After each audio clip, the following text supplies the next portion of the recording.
Lobby junkie.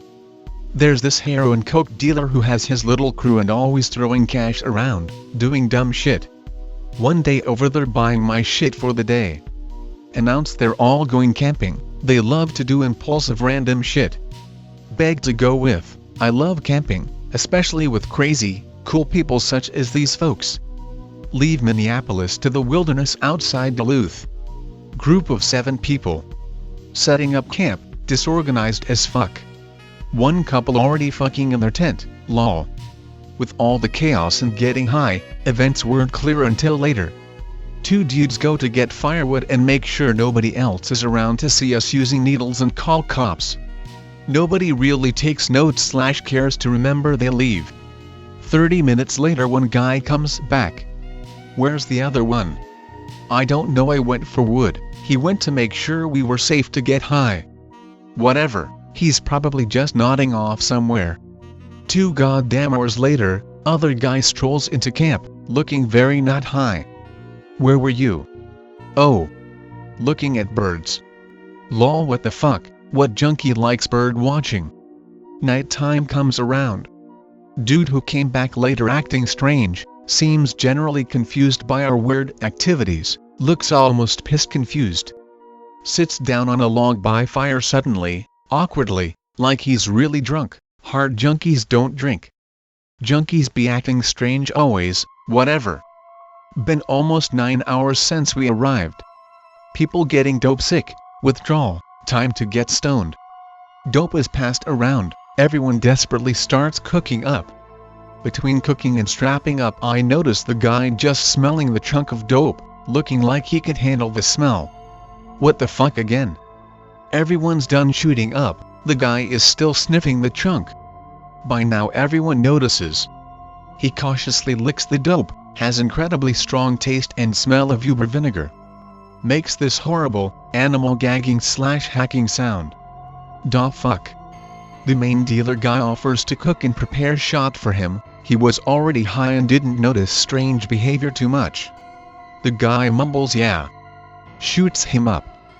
Note, your average junkie does enough dope in one shot to kill King Kong and his whole family, tolerance is a bitch. Guy's whole body starts to shake.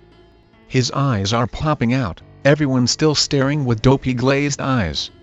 He makes this strange panic choking breathing sound, like there's really wet towel in his mouth / throat. Blood literally pops out of his nose, incredibly dark colored. Starts to make intense high-pitched screeching scream noise, stopping to choke / cough suddenly every second or two. These are not normal OD symptoms. Horrible, horrible stench permeates the camp. Holy shit. Falls over backwards, panic ensues. Dude, you gave him too much fuck. Main guy goes to help him up, can't, stench increases to the point where the rest of us are gagging and or puking. Hear very distant scream from forest, amid the panic I think nobody else notices. Hear other screams / screeching join in, everywhere, what the fuck, the panic levels cannot be contained, junkies screaming inside the camp too. Screeching outside camp grows and grows, ears are ringing, stench is clogging my lungs, can't take it. Overwhelming smell and high-pitched ringing too much to handle. Black out. Awake in morning. Look around. Very shaky, can smell hints of stench from last night. Nobody to be seen, except that fucking guy, the goddamn guy, boot sticking up from the log he fell off of. Walk over slowly. Looks like he's been dead weeks, skin is tight over his face, white and blue, eyes sunken, looks like he lost 80 pounds before dying. Blood covering him, I don't know from where.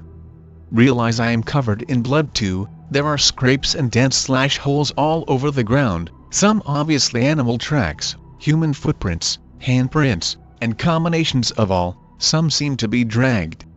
Withdrawing and losing my mind, steal the main dealer's car, go home, and never speak of it again. Never heard a word from, or about any of those people ever again, except for one girl, who got put in a psych ward I heard. Never visited her.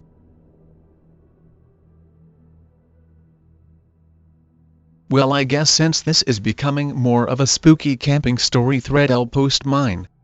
Since it's kind of long, I'm not going to Greentext. I was in the Boy Scouts until about 6th grade, and the summer before I quit I went to a summer camp in a muggy Florida marsh savanna area. If you've ever been to Florida in the summer, you know it gets ridiculously hot and humid and rainy, so the summer camp was a complete disaster weather-wise. But me and a few of my friends didn't like it for a very different reason. Now, each camp had a colossal pavilion in the center surrounded by assorted palmettos and tents. These tents were A-frame-style permanent tents atop rotting pallets, which made the whole camp look like an abandoned military base. These A-frames were made of disgusting 20-plus-year-old tarps that insulated really well. This was a fucking nightmare in South Florida because moisture plus heat would stay in each tent and make each night a living hell for its residents. Add mosquitoes the size of your ball sack and the entire campout was a disaster. Our scoutmaster was a giant douche, so he made us earn a minimum of 10 merit badges that week, so that meant we had to attend 10 classes to earn them. These classes took place in screen pavilions around the main mess hall at the center of the giant campground, with some of the bigger merit badges whittling, archery next to the mess hall, and the smaller, less important ones, bird watching, electricity, were only accessed by a single dirt trail and a 10-minute walk. I'm a pretty natural leader, so I led one of those inner circle kind of clubs within my troop, called the Blind Koalas or some other stupid name, so we could have a koala bear with glasses and a cane flying over our camp like the little jokesters we were. I convinced my fellow koalas to take 10 super easy merit badges so we could get done early, and we snuck our Game Boy Advances into camp so we could go hang out in the woods and play our new Pokemon games. Ruby and Sapphire had just come out. My friends were all for it, so we did just that. We snuck out really fucking far into the woods outside the camp, off the regular path, and into the savannah. We made it out at about 3, but before we started to play our game where no one could find us, we saw a really run-down house. When I say house, I don't mean a cabin, or even a concrete block where the Rangers live. I mean full-on chimney and porch suburban home just plopped in the middle of the fucking woods like a bad Photoshop, with no roads leading up to it. This place would have looked perfect had it not looked like Father Time took a dump on it. It was kind of blocked by some pine trees, so we didn't see it coming out. We went up to the window on its porch and peeked inside. Boxes piled above eye level filled the entire house. No furniture or anything, just boxes of what appeared to be magazines, newspapers, and other printed material. The only other thing besides those boxes was a broken wheelbarrow leaning against a window on the opposite side. We were about to open the door to go inside, no matter how scared we were, because we wanted to check out those boxes. Then the most blood-curdling noise ever came from the house. The only way I could describe it is like someone twanging the piano wire from the inside of the piano, so it came out twang twang twang twang.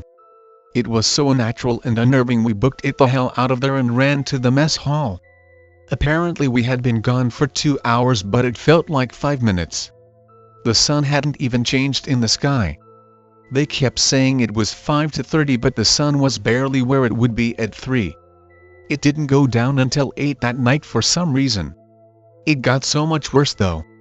When it got dark that night, it got really fucking dark. At 8 the sun just barely disappeared over the horizon. At 9 you wouldn't have remembered what the sun looked like. We kept fire going and trying to calm our nerves after that house we found yelled at us. Eventually we had enough Slim Jims and ghost stories and we went to our grotty ass A-frames. I was kinda fat back then, so I was eaten alive by mosquitoes every night, and I had placed a mosquito net over my cot to save me from their wretched onslaught. It did minimal amounts of protecting and acted as more of a shitty curtain. I tried going to sleep, but it was just so fucking hot in the A-frame I had to remove everything but my boxer briefs to stay cool. About 2 in the morning I think I hear a loud thunk from the next tent over. I jolt upright and tangle myself in my net and scramble on the rotting pallet to free myself. I fall through and fall into the conveniently placed ant pile underneath the pallet. I managed to save myself before I get eaten, but I was so groggy and so much adrenaline through my bloodstream I barely knew what was going on before I heard another loud thunk a foot away. The A-frame collapsed on top of me and my bunkmate and we crawled out from underneath. I looked next door to the other A-frames and watched them fall like dominoes, each with a sickening thunk as the pillars holding them up fell down. I could barely make out a tall figure in red and white dart from behind one of the tents to another, but I couldn't tell. It was too early in the morning to make a positive ID. It was chaos. My whole troop had collapsed A-frames, and the entire pillar to erect the fucking thing was broken. The piece to slide into the pallet has snapped clean off.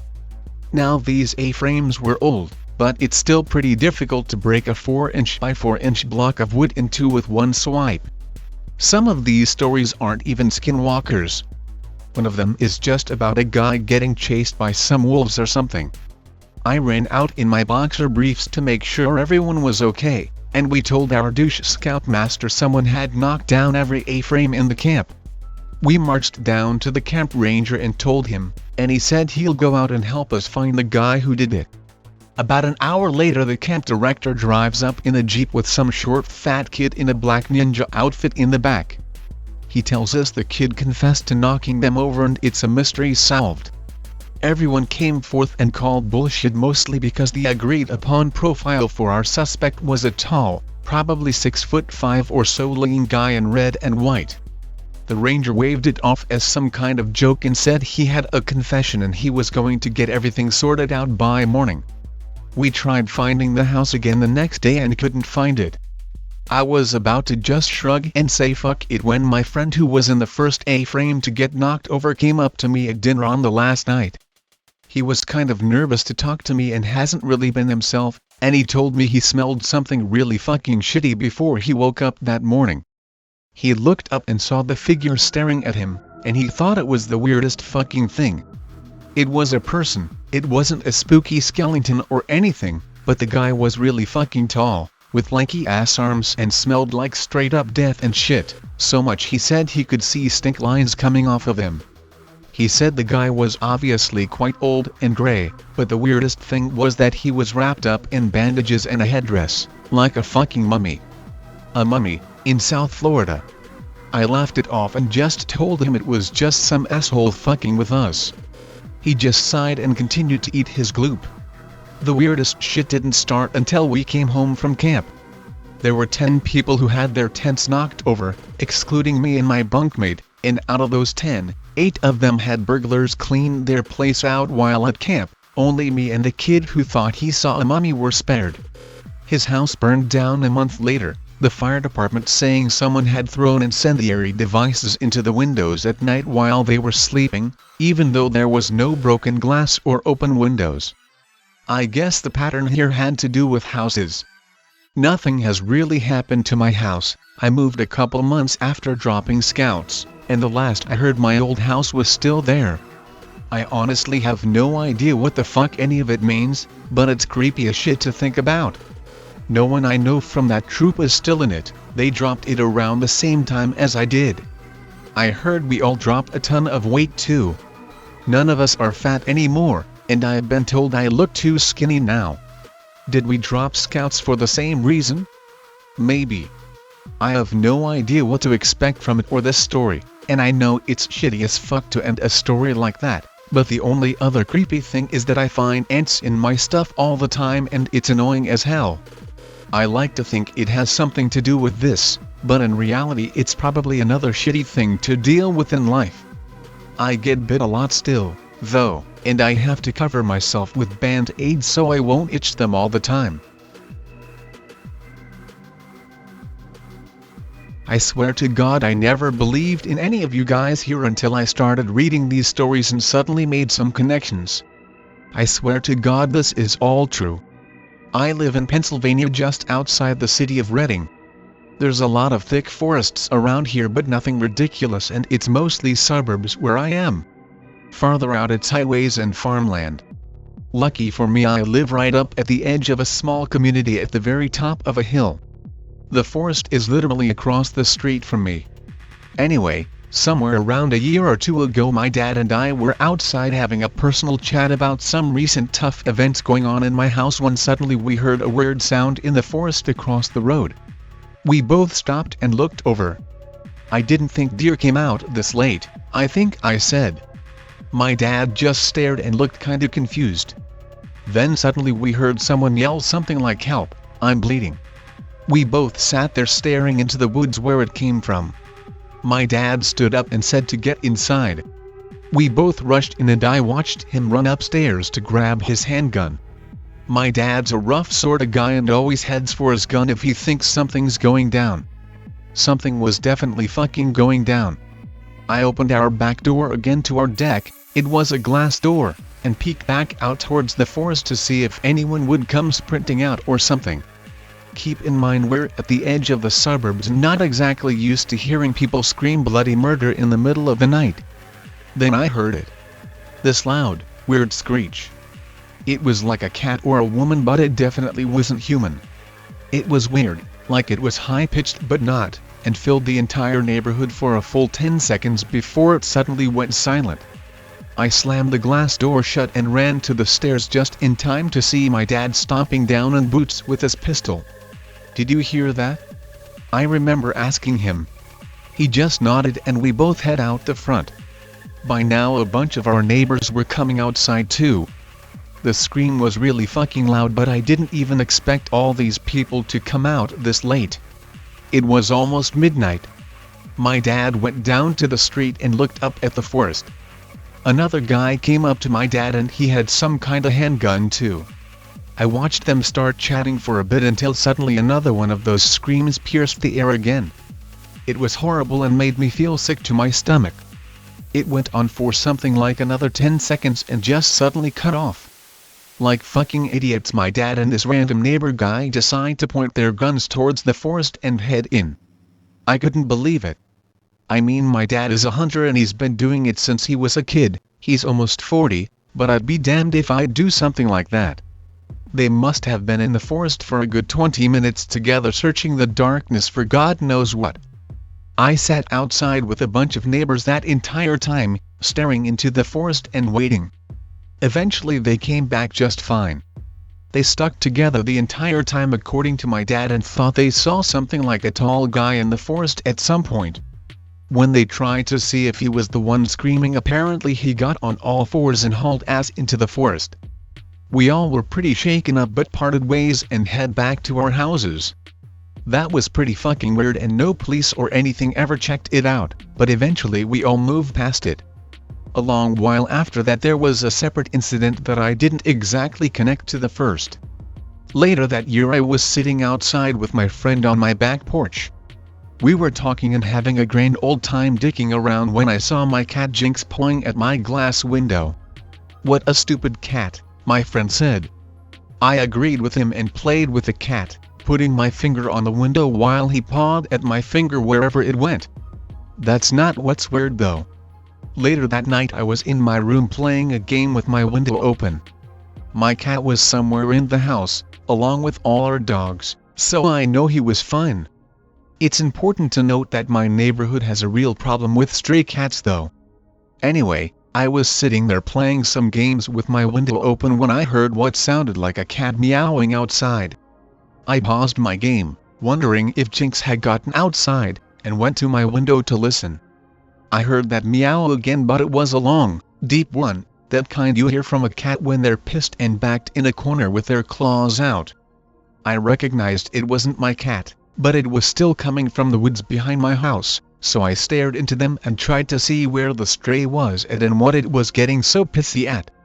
The cat did that deep, long, angry meow again, and it sounded sorta close to my actual yard. I heard some shuffling in the woods and then something weird happened.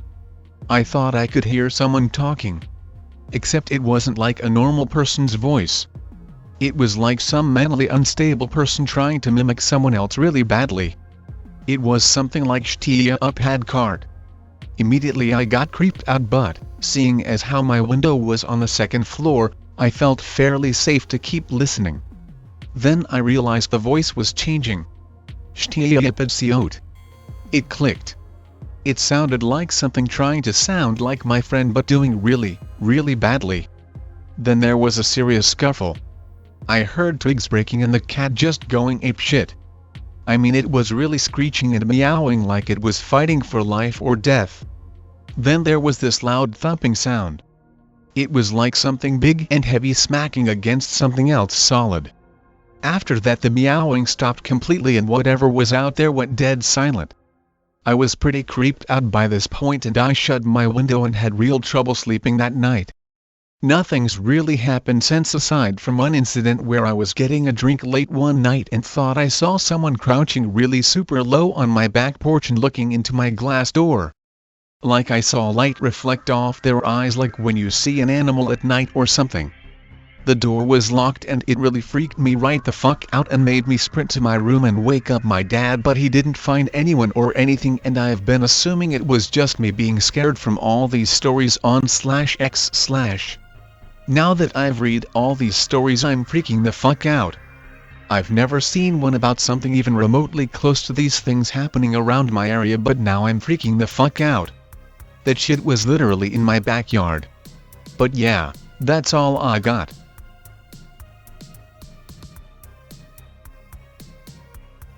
'18. Hanging out with my older bro and a good friend of ours. Drinking beer and listening to music all day. Go to gas station to get more beer around 2 a.m. Pretty much deserted except for one other truck. Friend goes to get the beer. Comes back to the car with some guy claiming to know us. Me and my bro looked the guy over. His back was turned toward the lights so his face was a little hard to see, but from what I could tell, skinny as fuck, deep scar tissue and pop marks on his face, pale as shit, blonde hair plus blue eyes, crooked nose, like it had been broken before. He ignores me, looks right at my brother and says, "You don't remember me? It's Josh." Everything gets a little hazy for me at this point. Felt like I was in a semi-dream state. My bro and our friend both comment later about having the same sensation. My bro shakes his head, "Oh yeah man, how you been? It's been fucking forever." I still don't recognize him.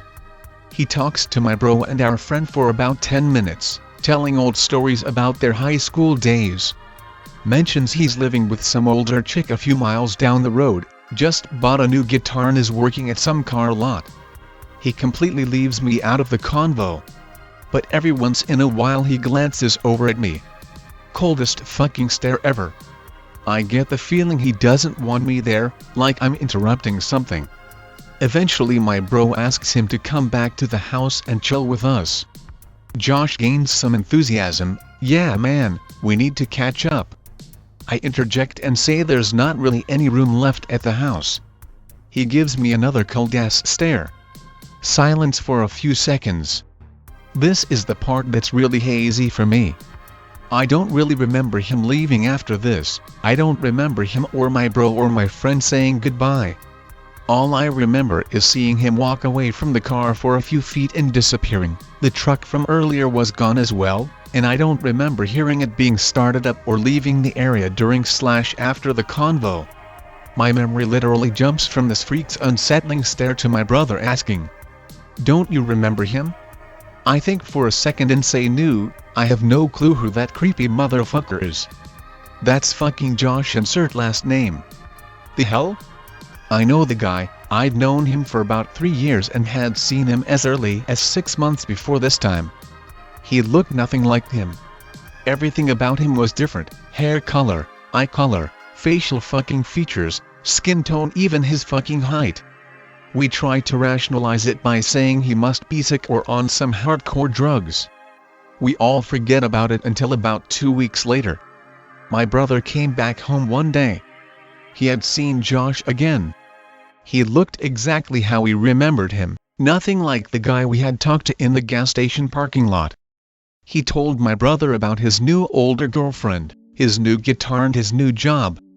My bro freaked out and mentioned bumping into him at the gas station a couple weeks ago. Josh had no idea what the fuck he was talking about.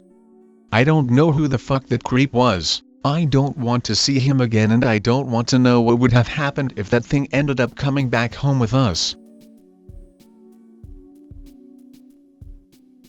Okay. Here goes. I've always had an overactive imagination. I'm an artist and I was diagnosed with ADHD as a child. Never medicated though. So my mind was constantly everywhere. And I was always drawing and fucking around as a kid. My imagination would do terrible things to me sometimes, probably a result of watching horror movies at a young age. Scary shit lurked around every corner. But on one occasion I knew it wasn't just my imagination. I was in 6th grade at the time. Probably 12 or so. And I lived in a small town off of a major highway. Like seriously small. The only major thing in the town burnt to hell 20 years ago. Then a kid died in the high school, so it was condemned. The only shit there was a cemetery, lake, post office, gas station, all on about 4 blocks of town. Another strange thing about this town is the fact that in the early 1900s it was booming. Now it was a dusty literal ghost town with about 40 people living there. People who never spoke or went outside. The only other kids were my best friends. And there were only 3 of us, and every morning we walked together to the bus stop. And none of us spoke on most mornings. One morning it was more foggy than usual. But I remember it was cold and a little misty outside. My uncle, now deceased, grew up here and he always told me fucked up stories about this town. He told me to watch myself, strange shit was going on here. But he was kind of a loony. So I didn't worry about most times. This morning though. This morning felt off. I wasn't too stressed because I knew the others would be walking up soon enough. And when they didn't, I started freaking out. And when I stood alone at the bus stop, my imagination started going wild. I was in the middle of imagining a set of eyes in the mist when, from about 10 feet away from me to the left, I remember seeing something walking. This was absolutely real. I remember every detail. It was a man. In shape and stature. But the way it walked seriously makes my bones numb. Slow and rhythmic. Like it was floating. My 12-year-old eyes bulged out of my skull and I remember freezing in terror. Good God. I can't even stop shaking while typing this. Then he looked at me. Fucking looked directly at me. Eyes. His eyes. They were so far apart they were almost on the sides of his head, which was oblong. Like, I don't know, a sideways egg, but not that long. And he had a small nose in the center. Absolutely hairless. No hair. Just pale dirty white skin. With crooked jagged yellow teeth underneath a disgusting smile. I've seen a ton of creepypasta threads and heard almost exact descriptions of ghouls, and I've wondered if maybe they saw who or what I saw, but it's never the same. He didn't leave me until the headlights of the school bus came over the hill. Then without taking his eyes off of me, he raised one hand and waved. But not like goodbye wave. More like a see you around wave. Then walked slowly away from the spot he stood for what felt like an eternity. When the bus pulled up, I was crying. I don't know why. I don't remember what triggered it. But the driver had to call the school, who called my mom, who came and picked me up. I tried telling her what I saw. But she didn't believe me. She said that it was probably just a guy in a mask fucking with me. I knew it wasn't. I know it wasn't, because for the next 5 years of my life he was there. Watching me. And almost enjoying our time together. Like he was watching his favorite TV show. For the first few months his appearance sent me into a terrible frenzy of crying and screaming. And my mom, who was single most of my childhood, worked second and third shifts to keep our house, was never there at night or afternoon to watch me. So I never had anyone to tell. I was frightened and alone so much, but whenever I would see him I would call my grandma and talk to her on the phone, hoping he would see this and think I was talking to the cops or something. I don't know, I was 12 or 13. I would shut the blinds and watch TV and try not to think about it. He would only make appearances like once a week. So it wasn't an everyday kind of thing. Then at some point I remember that I realized he never came near me or touched me or anything. He just stood watching me. Whether it be outside my windows or in the cornfield just beyond the fence to the playground at school. Ah. Yeah. I forgot to address this. When I first started seeing him, my first thoughts were to hide. But then when I got used to him, I didn't want to take pictures. I was too frightened to imagine the outcome of photographing him. And yeah, I didn't have a phone until I was 16. And even then it wasn't a camera phone. My mom had a camera, but it was pretty much off limits to me.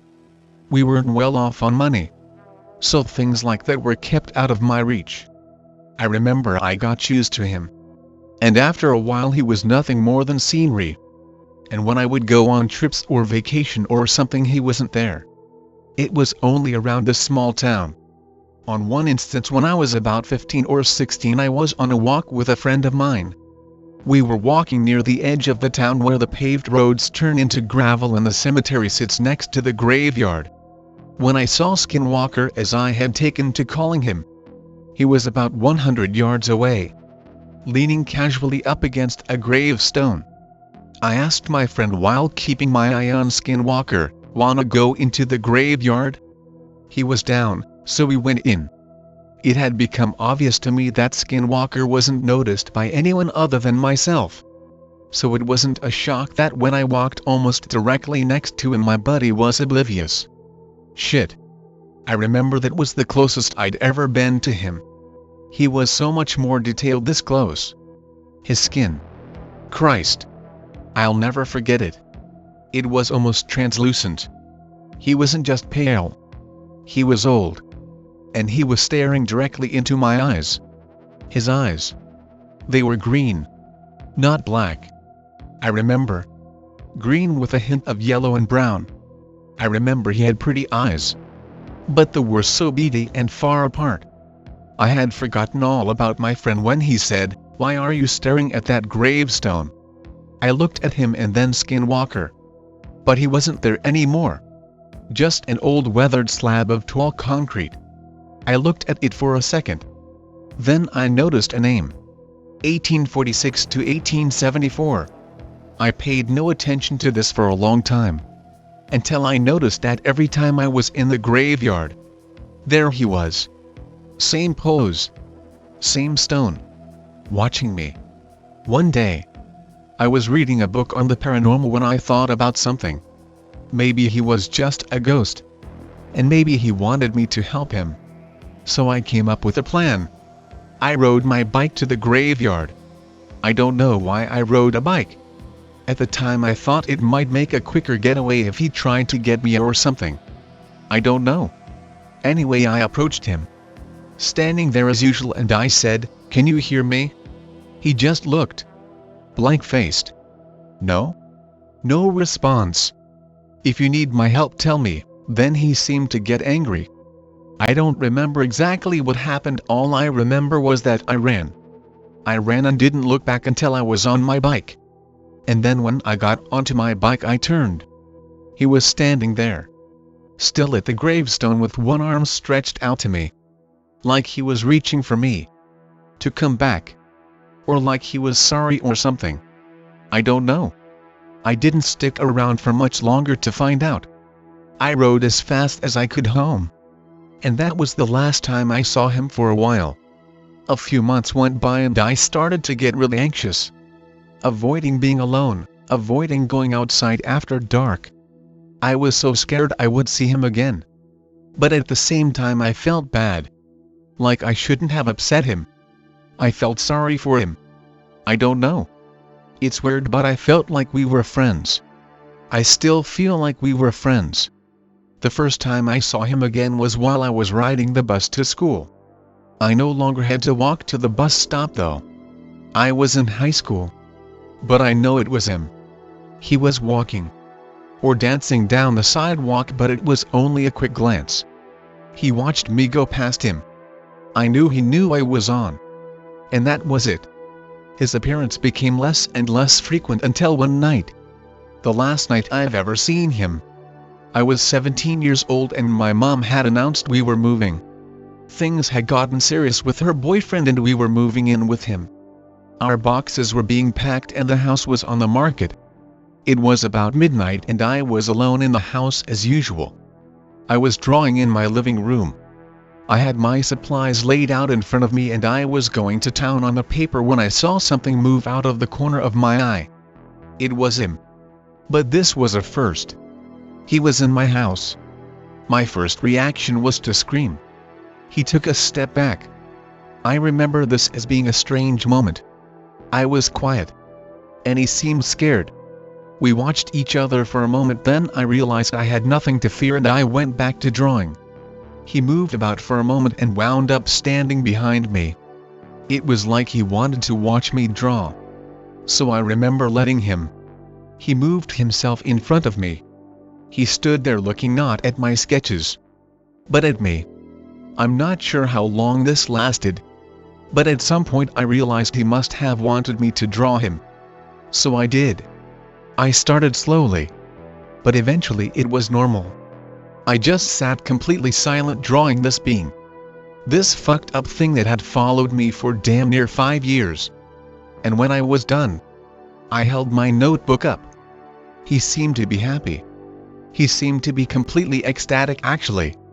His smile seemed bigger and his eyes seemed more kind. I'm pretty sure I smiled too. He liked it. I have absolutely no idea how long we stayed that way. But eventually he turned away from me and walked into another room. And then, he was gone. Forever. My mom and I moved and went on with our lives. I'm 20 now and living on my own. And I wish with everything inside of me I didn't leave that notebook with my mother because it's probably in storage somewhere now. I wish I could show you guys that drawing. But it's not here at my apartment. So, I did this for you all. Here he is. His image forever burned into my skull. I would also like to say this.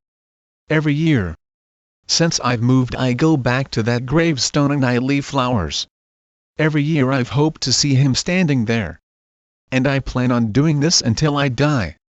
Shit X, that's my story. Few people know it. And even fewer believe me. Any questions?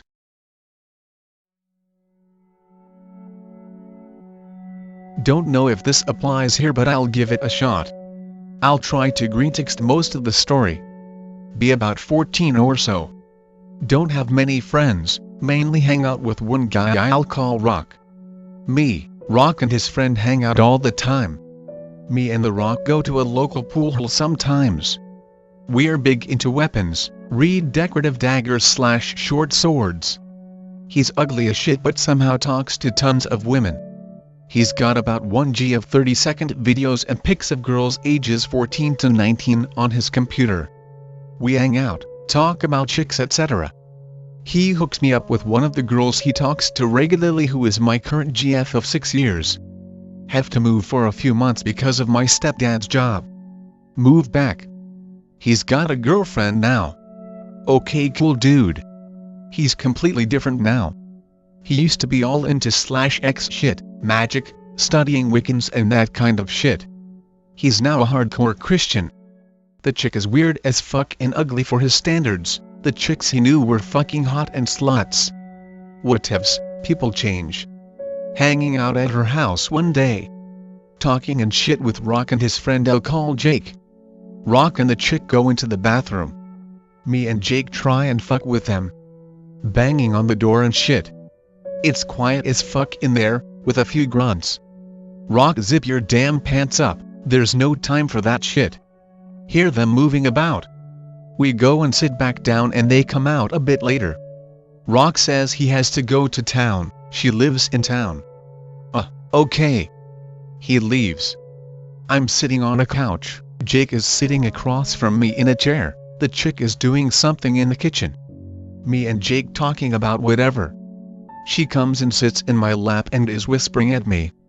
I freak out because I'm in a relationship, she's dating my best friend, and Jake is looking at me weird. I hold my hands out and ask her politely to move.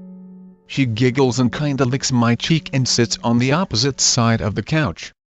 Okay, we've done drugs before, but not since New Rock has come around and talking to Jake, she started the whole New Rock thing. And I'm 6'2" and 220 pounds. I'm ugly as sin. Rock comes back looking around in a hurry. Okay, is he doing drugs? Father was a policeman and I got to go on rides and shit and learn it how to check. Start looking for signs and shit, nothing. Dude seemed completely clean. Few days later it's me, Rock, and Jake. Decide to tell him about the encounter with his GF. No, Anon, you're lying, she wouldn't do that. Jake pipes up saying he saw it. No, she wouldn't do that. Okay man, whatever. Have to move away for another few months again. Come back and Rock is acting fucking depressed. Talk to him about what happened. She left me. Told you, dude, your GF's a whore. No, fuck you, you can't understand. Fine, fuck you too. Jake pulls me aside and tells me to not talk about it. Ask him what happened. He says that one day out of the blue she was with someone else, he didn't know what happened. This is fucking weird as fuck because me, Rock, and Jake spend all day every day together, we're bros for life before all this. If something happened to one of us, all of us were a part of it because we were there. Knew the guy she was with and he was pretty popular. Apparently left his current GF for her, who was on the cheerleader squad and hot as shit. For this ugly bitch. Now me and Jake are still into paranormal shit and talk to him about it. He thinks something's up but can't say what. We blow it off and continue as normal. Ask what Rock and Jake have been up to lately. Jake perks up and starts talking about their hideout and they should bring me to it. Headquarters for us? Hell fucking yeah. Rock says no, we can't go there. Tell him to man the fuck up and we're going, I wanna see the shit. Jake remarks he wants to go back because they haven't been there for a while. It's this big abandoned place. Over the years it's been all kinds of shit, like an orphanage and where some school classes were held because it was right by the school. We go there and Jake leads the way. Rock would not come at all, says we can't go, etc. The headquarters was on the second floor, in a big open room. Walk through the door and look around. Nothing out of the ordinary at first, few posters on the walls, some tables and chairs. Jake kinda freaking out. Anon, there weren't any tables and chairs here a few weeks ago, and I haven't been here since. Okay, someone else took the place over, which isn't that big of a deal, small town with a lot of kids like us looking for a cool place to hang. Ask him who else knew about the place. Just me, Rock, and the chick. Joke at him asking if they fucked here. Nah, I was always here with them when they came here. But there weren't tables here, dude. Start looking around. It's one long table, like a school cafeteria table with a few chairs around it. Okay, I'm starting to panic a bit. Walk up to the table to examine it. Looks perfectly fine, nothing weird. Hear something move about. Pull out my small knife I carry around at all times and Jake jumps. The fucking chick walks out of a side room. Oh, you. Who were you expecting? Tells us the guy she was with was supposed to show up. Jake asked her what she's doing here. We were just going to hang out. Me and Jake are really suspicious now, we can tell something's up. Start to think a bit. From what I heard, the guy she was dating broke up with his ex because they found out they were cousins, which was weird as fuck. Tap Jake and tell her we're leaving now. Jake looks really confused. We back out and go to his house. Tell him we didn't need to be a part of whatever that was, and that's basically the end. Jake wanted to investigate more but I told him not to. Okay. So, before Rock set me up with my current GF, I was dating Jake's cousin, he was cool with it. Now, she was as much into the paranormal as he was, seeing as the uncle who wanted to do magic etc. was her dad, and so she wanted to teach me shit. And it was fucking weird. Talking to her over the phone one night. She's telling me how people, if they focus hard enough, can see things about people. Lol, okay. Tells me to try it. Sit there and concentrate. An image pops up in my mind. Really fucking vivid image. Bald dude, scar down his right eye, about 6'8", muscular, standing in a forest with what looked like an abandoned factory behind him. She kinda goes quiet. Doesn't want to talk about it. Okay. Go to sleep. Have a dream where I'm at the local McDonald's. I'm in the parking lot. I can see her being dragged behind the building, it was fenced all around. Run up and start screaming. See this creepy black figure in the corner hold up a hand to me. Freak out so badly I wake up and don't sleep the rest of the night. Go to school the next day. Jake runs up to me and says we need to talk. After school. Rock had somewhere to be, all this was pre-creepy chick. Jake asked me about my dream last night. Tells me in detail what happened. Freak the fuck out. Ask him how. Says he's been practicing some shit his uncle told him. Tells me he was the black figure in my dream. I start freaking out worrying about my girl. Tells me he called her this morning, everything's fine. Ask him about the dude I saw while talking to her on the phone. He gets all serious and starts asking me questions about it like he wants to beat me up. Tell him that she wanted me to try some shit. Apparently, about a year before all this happened, she had been camping and was raped by the dude. What? He tells me that the guy is in jail, etc. Fast forward to a week later. Talking to the chick again. She tells me that she wants me to practice controlling my energy. She tells me to pick up something light like paper, and make a sturdy structure out of it. End up getting some notebook paper and making a triangle out of it. She tells me to test how strong it is, etc. Blow on it and seems alright. She coaches me through being able to push the paper straight down even though I made the crevice out of it in the middle. Start really getting into the shit. Still practicing seeing things about people. Doing it one night and I have an image of this guy and his dog in a front yard. They look happy, etc. Go to school the next day. The dude I saw is a new student, and that's when I quit all magic and shit. I actually have a semi-related story that happened a couple years ago, though nothing exciting happens. Living in redneck town a few miles away from Santa Cruz. There are multiple houses flying Confederate flags. Meth heads, everywhere. Alcoholics roam the streets after sundown like skeletons in Zelda games. Despite living in the middle of a giant redwood forest, no hiking trails near town. Except one, which is really more of a maintenance trail for the water supply company, so it's hardly ever used and goes straight into wilderness. To get to it you have to walk past a graveyard, and a cargo container that has radiation warnings all over it. Hiking up this trail one day to explore where it goes, it's absurdly steep and goes for a long way. As I'm going up the side of this hill, maybe a mile out of town, I smell what smells like rotting animal, just really foul. It persists for like half an hour, way longer than it should have if there was just a carcass on the edge of the trail which was bordered by a ledge on the right and a huge drop on the left. Worry that a mountain lion is either nearby with a kill or is stalking me and I can smell its breath somehow. Eventually it fades off. Well, that was weird. 2 years later, it's this week and I'm reading Skinwalker stories on /X. They're associated with the rotting meat smell. Oh shit, what the fuck? I have only shared this one with a few people, and still when I think about it, it freaks me the fuck out. I was 16 or so, and growing up in a small town exploring out in the hills was the thing to do. This incident took place at the north end of Ruby Valley in Elko County, Nevada. Someday I will play around on Google Earth to try to find this place, but it is slightly north of the road off of Highway 93 that goes into Ruby Valley. I always like checking out old mine shafts and ghost towns. That shit really intrigues me. At the Burger Bar in Wells, Nevada where I am from and grew up, they had these old turn-of-the-century maps under glass on the tables. On one of them it showed several ghost towns just north of Ruby Valley, so I figured I would go check them out, as I had not been in the area very often.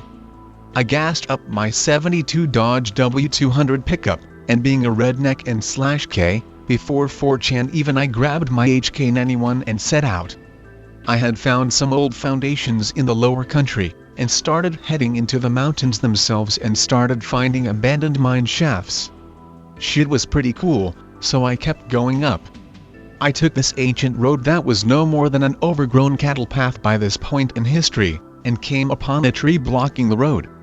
It was an old pinyon pine about 2 feet in diameter that blocked the road.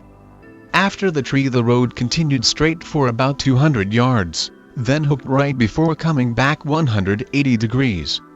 Continuing, gonna sketch up some key locations for next post. I parked my truck in front of the tree, and set out on foot.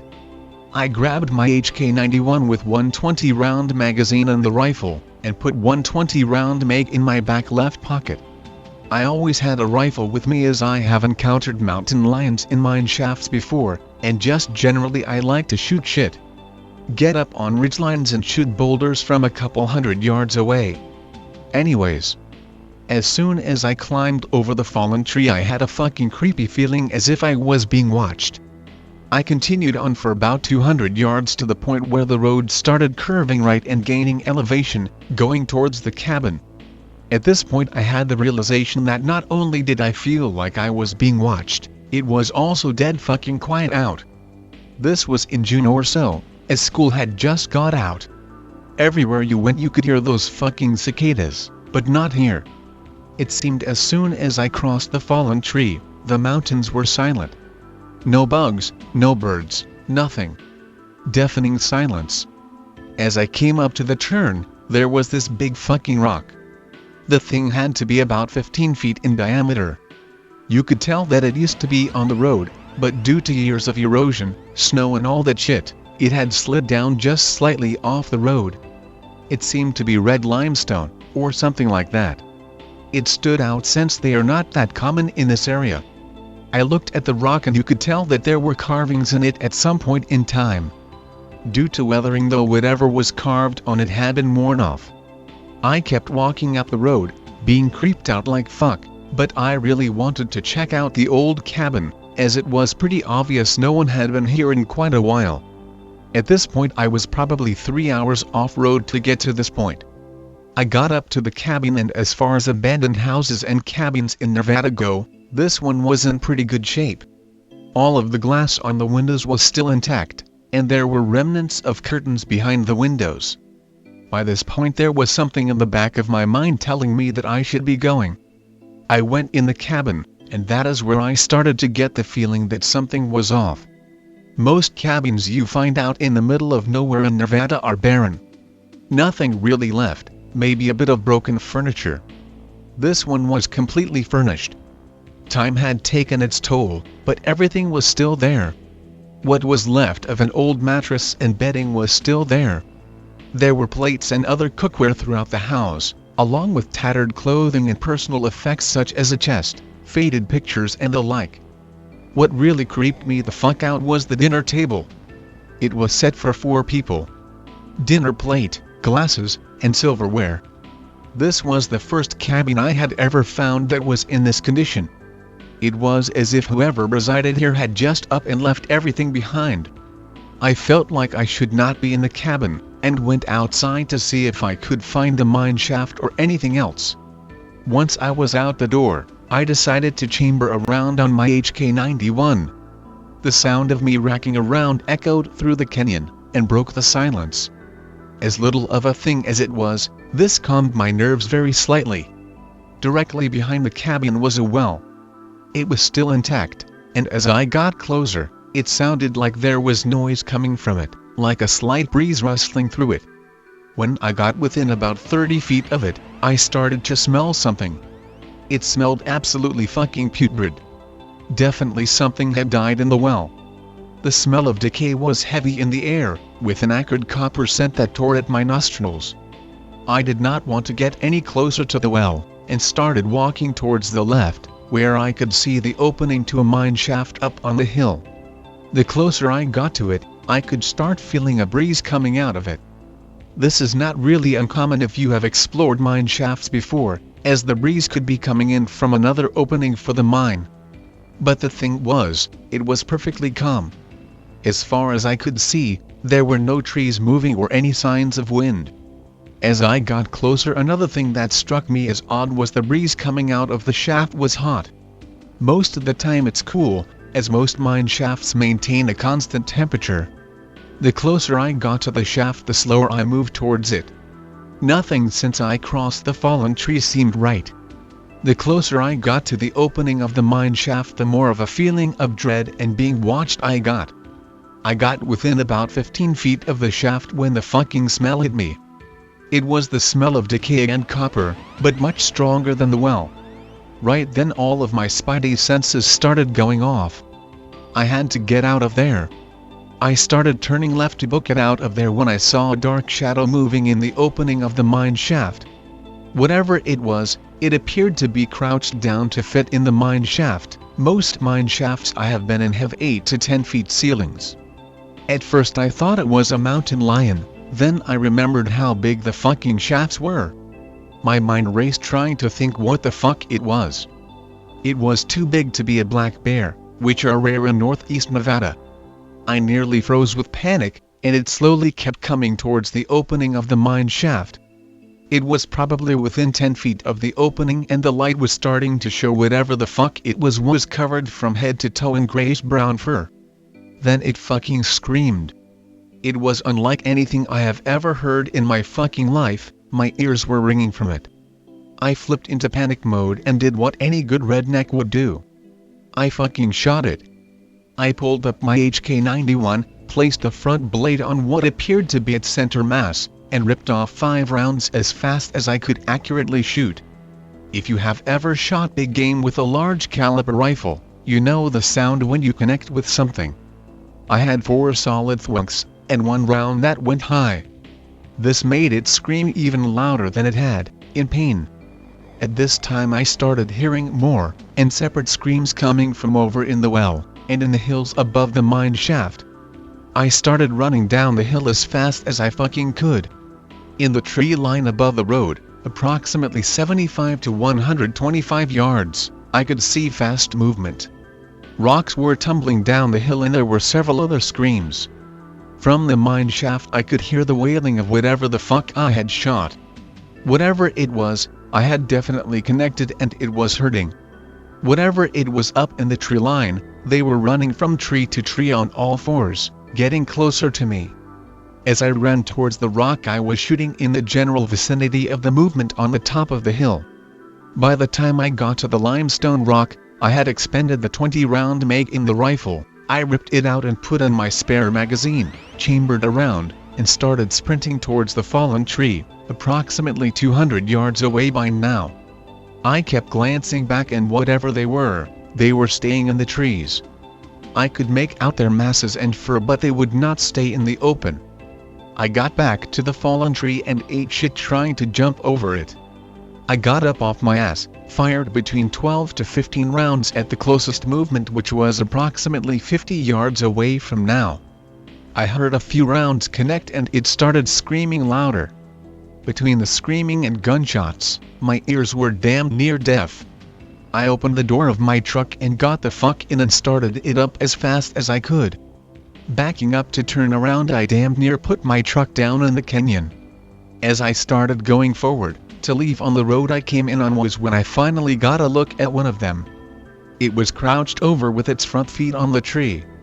It was covered from head to toe in grayish-brown fur, with long slender fingers with claws tipping off the fingers.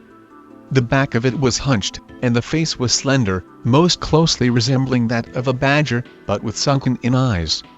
It was shaking its head back and forth, and it sounded like it was attempting to speak, but it was so garbled, and with the noise of my truck I could not make out what the fuck it was. I averaged 50 to 60 miles per hour on a shitty dirt road that I had done 15 on the way in.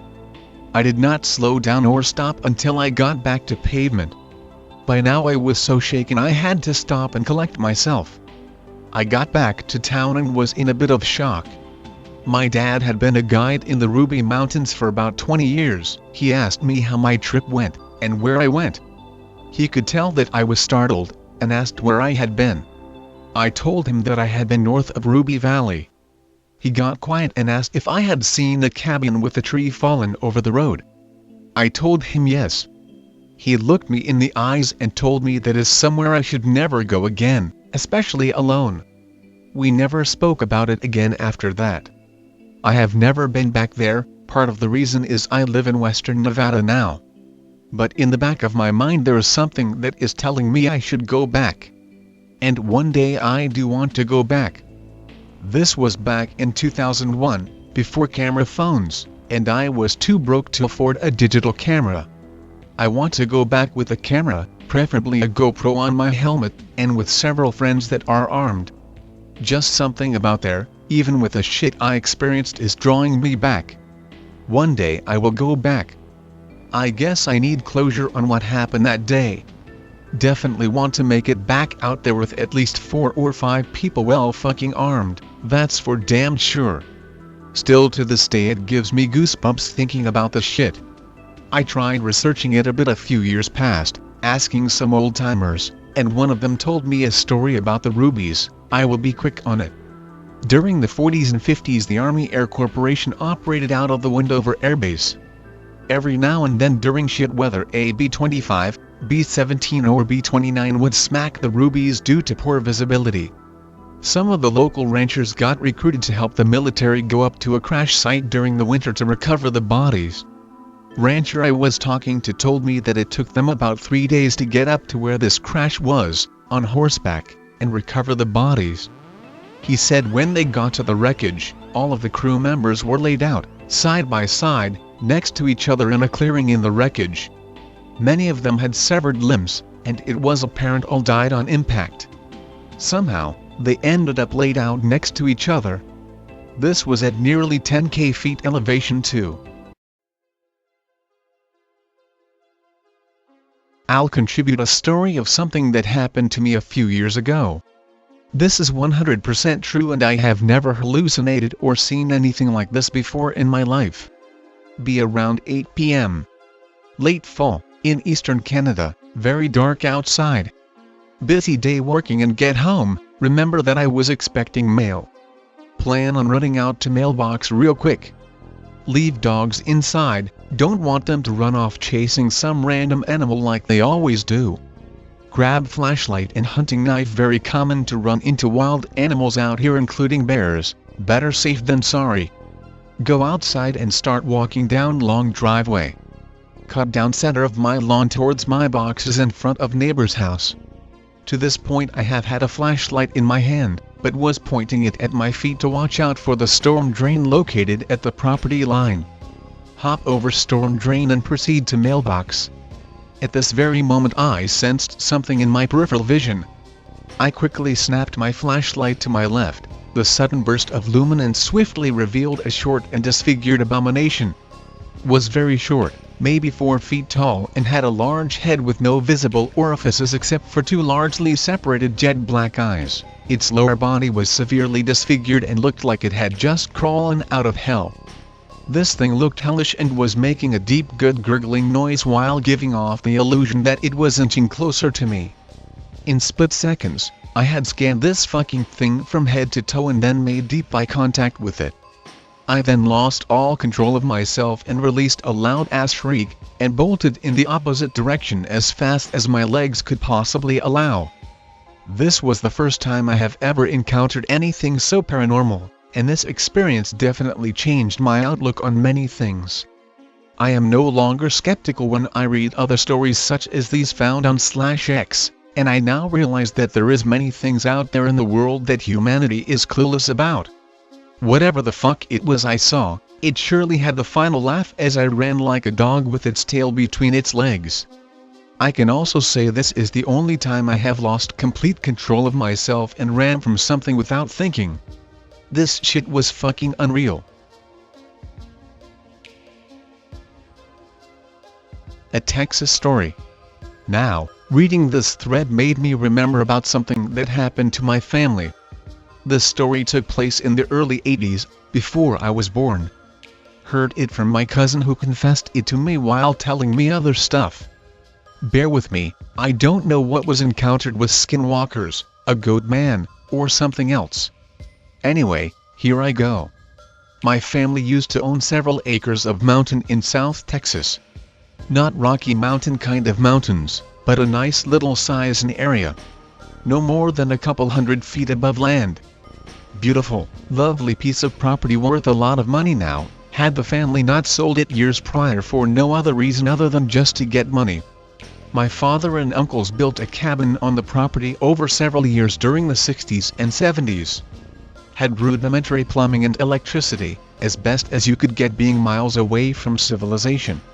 The family tried getting there to vacation a couple times a year, but with the men all being truck drivers on the road for long hours, their schedules seldom synced.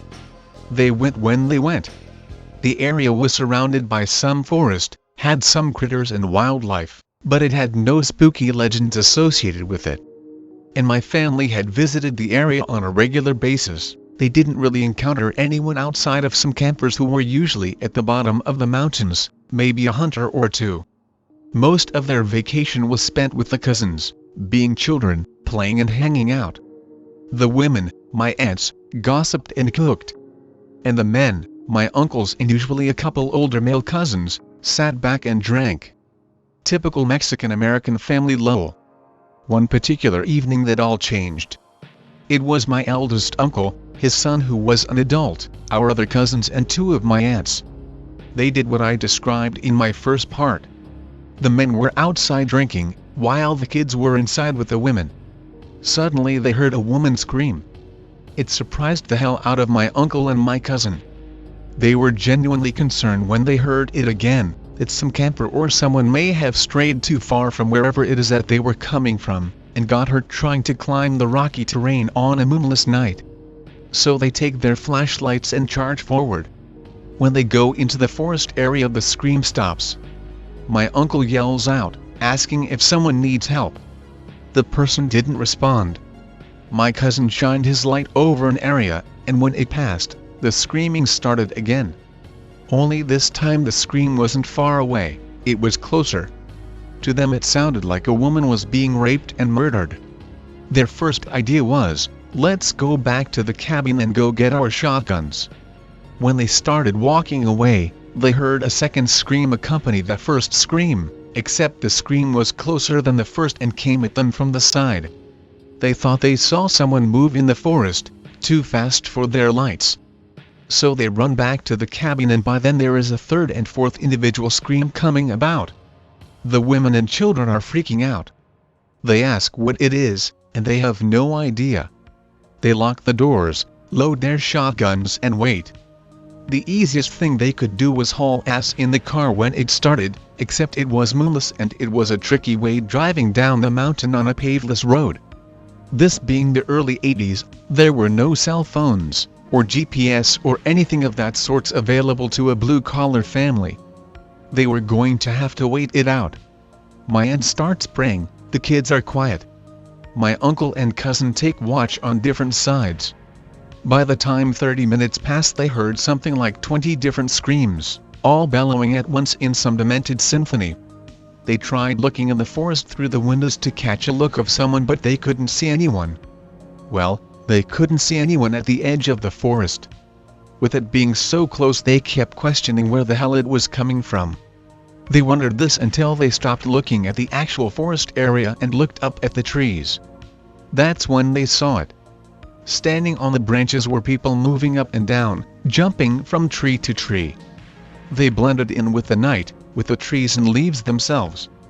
Little light reflections sometimes shined off their eyes even when no light passed over them, and despite it being completely dark outside. My uncle got fed up with this. Despite being religious and afraid he wasn't going to take this torment, he opened the door once, fired a shotgun in the air. The sound roared and it momentarily silenced the screaming things dancing on the trees. He yelled at them in both English and Spanish for them to leave them the hell alone before closing the door and barring it. The sudden silence was a brief respite. The people in the trees vanished, but they were still there. And that's when they changed their tactics. They waited for about 15 minutes after they went silent before something happened again.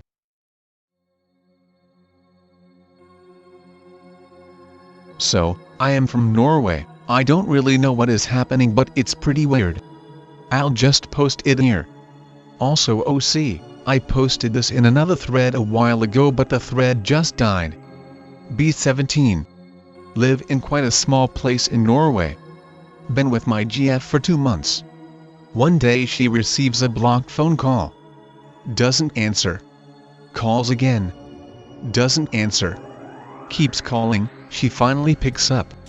Loud grinding noise, then hangs up. Stops calling for a while and she goes to sleep. Next day she turns on phone. 38 missed calls. What.jpg.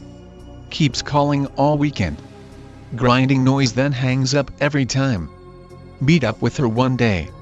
Phone rings and I answer. Voice and phone this time. Whispering my name, Anon. Grinding noise, then hangs up. No more calls for the night. Same calling with grinding, then hangs up for the rest of the week. My face when GF changes her number and doesn't tell anyone. Phone rings, same deal. She thinks there must be someone fucking with her. Someone has been calling about 93 times or so now. Everything calms down for a period of time. Be only a couple of days since I was walking my GF home. Not a single phone call all night. Kissing goodbye, I head home. It's a pretty long walk and I see a toad. Pick the toad up and take it to a pond under bridge. Bad idea. JPEG. Hear mumbling voices echoing in walls. Back the fuck off away. Went from light out till dark so fast. Hearing the mumbling all the way home. Outside my house, finally. The voices goes from mumbling to loud talking. In every sentence the voice mentions me. Suddenly get phone call. Blocked ID. Picks up and shout as quiet as possible. Who the fuck is this? No grinding noises, only me shouting. I froze. Realizing the caller must be really close. I'm dead.png. Hearing my neighbor comes outside. Hey there Anon, and takes out trash. Hurry inside. Can't sleep all night. I feel like someone is fucking with my head, but I don't know really.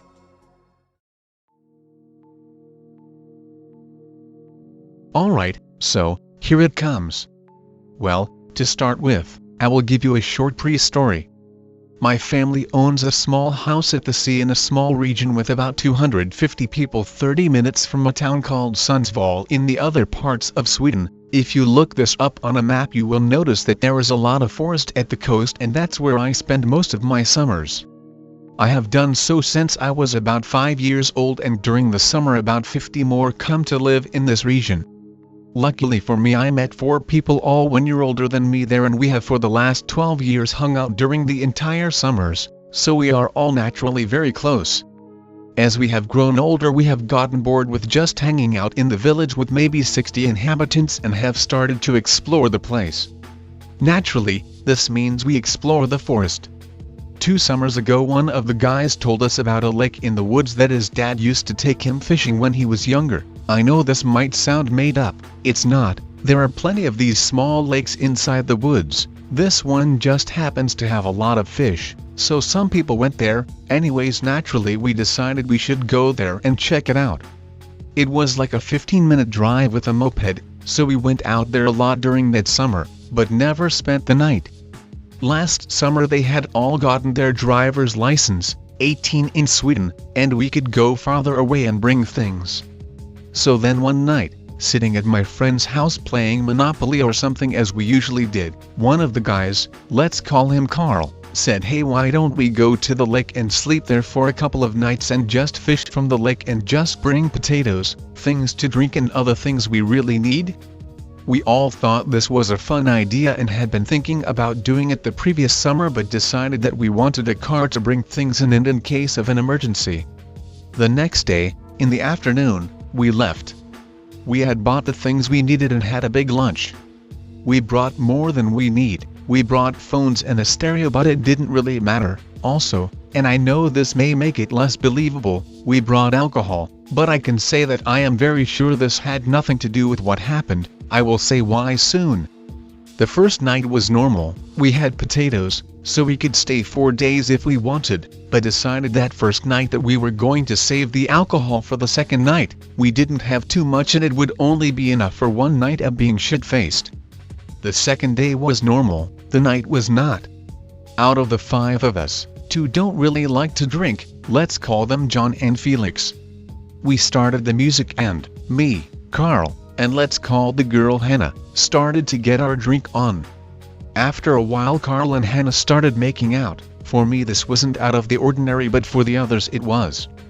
John wasn't a big fan of Hannah, and he and Karl were best friends, so Karl had kept it a secret from him. It had happened a few times over the past 3 summers, but he had only seen it once the first of the 3 summers, so he was surprised but didn't care too much. Felix had a crush on Hannah, and I guess he had since he was like 8, and it never really went away completely. The last and only time he had seen it he had started to cry and claimed his girlfriend that he had never mentioned earlier had been in an accident. It is safe to say he did not like it. So when he got up and said that he wasn't feeling well, and was going to take his car and go home to sleep because he wasn't feeling well, I wasn't surprised and pretended to believe him after some fake, "No, please don't go. Are you sure you have to?" It wasn't weird at all that he left his stuff and said he would be back tomorrow, so there was no reason bringing it with him and left for his car. What was weird was when he came back after a while. I can't say how long it had been since I wasn't paying attention to my phone and I was pretty drunk. I remember thinking that he was acting weird but thought that it was probably because of the previous make-out session. However, after a while I started to come back and he was still the same. He usually talks a lot but had been so quiet the entire time, only answered questions, and when he did, it was just short answers. I remember feeling that it started to get a bit creepy honestly. I didn't think he was still that obsessed with her, and even if he was, why didn't he just go home? Did he just stay to see what they did? This is something that I didn't recall upon until I started to read the posts on /X about this a while back, but now I can remember clearly how he tried to get one-on-one with all of us all the time. The only times he started a conversation was when someone got up. He instantly got up as well and asked where the person was going and he could join. The one I recall the most and I thought was the oddest was when he asked Hannah if he could join her when she said she was going to pee. At this point I could see that my sober friend also had a feeling something was up. We looked at each other and he got up and said, "I need to call my girlfriend," and quickly Felix was up, but before he could speak, John added, "Anon, could you join me? I need to ask you about that thing." At that point I remember looking at Felix and his eyes were just blank, as they had been since he got back. The conversation was quick. We both agreed that something was up, and since he is the only one in the group except me that believes in paranormal shit, we both agreed that this is probably nothing, but we both quickly shared that something could be up. We agreed to make the others go home with us, and went back to camp. Karl and Hannah were looking pretty tired, so it was easy to convince the 2 drunk and tired people to go home for the night. We had 2 cars, one belonging to Felix and one to John, and since they were the sober ones they would be the drivers. Now we just had to make sure he would go in a car alone. He did not seem pleased with the decision to leave, but we didn't really care. And luckily for us he told us that he had parked his car elsewhere when he had almost left, because he started driving and then came back. We didn't really care and parted ways. The next day, after almost no sleep and having John spend the night in my house, we went together to Felix's house just 50 meters away from mine. I remember him eating breakfast and sitting on his laptop. When we came close he came out and said, "What the hell is your problem?" I was shocked and asked what the hell he was talking about. He then filled me in on his night, how I had come after him on his way to the car and asked if he wanted to go for a walk since he seemed down. He had accepted and we had walked for a while. Then I had told him I had to go for a pee and then I was gone. He was surprised but figured that, drunk as I was, I had gone back to the others. He was angry about this but had taken his car and gone home. This was 2 hours before we had left. I remember John saying something like, "Alright, haha, good one, you really had us scared, sorry if we made you angry or something." Felix looked surprised back and I told him what he meant. The face he made then made it clear that he had not played a prank on us. After that, we sat down. After a while we started talking. We talked for like 30 minutes, no one was messing around, and since that talk we have all pretended like it never happened. I realized there might be gaps and grammatical errors etc. So sorry about that, but I didn't really care. For those of you that thinks it's bullshit, I honestly couldn't care less. Feel free to ask questions if you want to. This is OC and I only wrote it on request. I never write long texts and I realize this is shitty, but it's simply the truth.